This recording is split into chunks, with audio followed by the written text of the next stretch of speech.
আসসালামু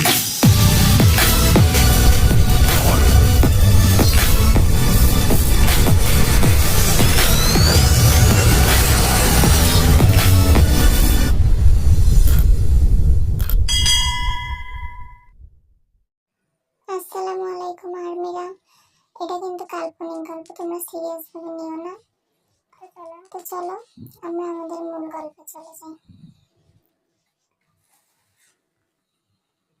আজকে কি রাস্তায় একটা বাসও নাই, দৌড়াচ্ছে। ওই যে সামনে একটা বাস দেখা যাচ্ছে, যাই উঠে। বাসে উঠে বসতে না বসতেই পাশের সিটের একটা সুন্দরী মেয়ে বলে উঠল, ও মাই গড, আপনি এত সুন্দর কেন? আপনি নিশ্চয়ই জিম করেন। জীবনে আব্বা আম্মা আমার কালা সানসারা ডাকে না। এই মেয়ে আমার মধ্যে এমন কি দেখলো যে সুন্দর বলছে আমাকে? একটা গার্লফ্রেন্ড পটাইছিলাম, সেও আবার আদর করে কালু ডাকে আমাকে। কিন্তু আজ এই বাসে এই মেয়ে আমার মধ্যে এমন কি দেখে সুন্দর বললো বুঝতে পারলাম না। মনে মনে খুব লজ্জা পাইলাম।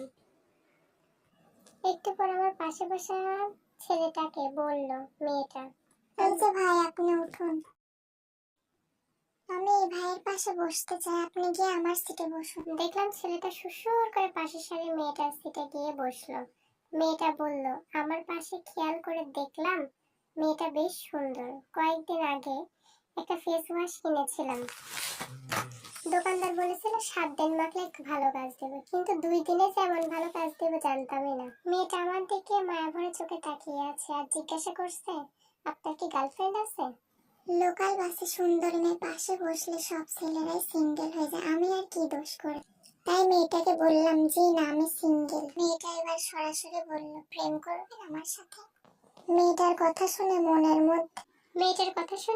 আমার মনের মধ্যে মমতাজ আপার সেই পাঙ্খা পাঙ্খা গানটা বেজে উঠলো। সারা জীবন গার্লস স্কুলের পাশে দাঁড়িয়ে থেকে মেয়ে পটাতে পারিনি, যে মেয়েকে প্রেমের প্রস্তাব দিয়েছি সেই বলেছে আয়নায় নিজের চেহারাটা দেখুন।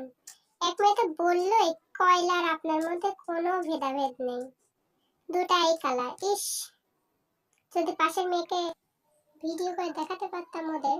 মেয়েটাকে উত্তর দিতেই যাবো, এর মধ্যে দেখে আরেকটা মেয়ে পাশে এসে দাঁড়ালো। দাঁড়িয়ে আমার পাশে বসা মেয়েটিকে বলল, বাসে বসে সুন্দর ছেলেদের দেখলে প্রেম করতে ইচ্ছে করে তাই না? এই ছেলেটাকে আমার পছন্দ হয়েছে, তুই অন্য কাউকে দেখ। কেন রে কেন, তুই এমন করছিস বদের হাড্ডি? দেখলাম আমার পাশের বসা আগের মেয়েটা উঠে চলে গেল। এবার যে মেয়েটা আসলো সে দেখতে আগেরটার চেয়েও সুন্দরী বেশি। মেয়েটা এবার বলল, ওয়াও, আপনি আমার দেখা সেরা পুরুষ, প্রেম করবেন আমার সাথে? মেয়েটার কথা শুনে বুকের ভেতর ধপাস ধপাস করতে শুরু করে দিলাম। গর্বে বুকটা ফুলে উঠলো আমার। মনে মনে সেই ফেস ওয়াশ কোম্পানিকে অনেক ধন্যবাদ দিলাম। মেয়েটাকে উত্তর দিতেই যাব, ঠিক তখন দেখি আরো কয়েকটা মেয়ে আমার পাশে দাঁড়িয়ে আছে। বলল, আপনি আমার সাথে প্রেম করেন? এই বলে মেয়েগুলো ওদের মধ্যে তর্ক শুরু করলো। আর ঠিক তখন আমার পাশে বসা মেয়েটা উঠে বলল, এই ছেলে আমার। ওরা বললো এই ছেলে আমার, বললে ওরা খুব মারামারি শুরু করলো আমার পাশে বসা মেয়েটার সঙ্গে। আমার তো মনে মনে কি যে খুশি লাগছিল না। ওইদিকে ওই মেয়েগুলো মারামারি করতে করতে আমার হাত পা ধরে টানাটানি শুরু করছে, জামা কাপড় তো ছিঁড়ে দিচ্ছিল একদম। শার্টটা তো ছিঁড়েই গেছে, প্যান্টটাও ছেঁড়া ছেঁড়া অবস্থা। নিজেকে তো বিটিএস এর মিনি অঙ্গে মনে হচ্ছে, সবাই বলে ম্যারি মি।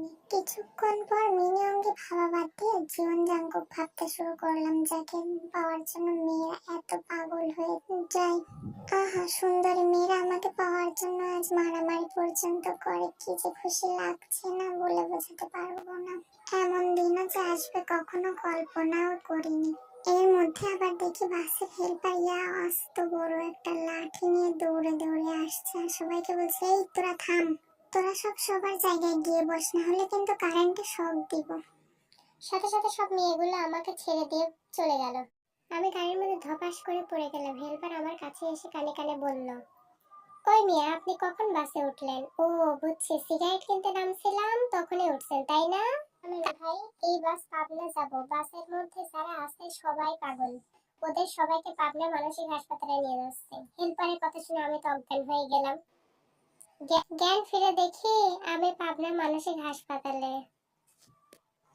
সো আর্মিরা, তোমাদের যদি গল্পটা ভালো লেগে থাকে প্লিজ সাবস্ক্রাইব করো।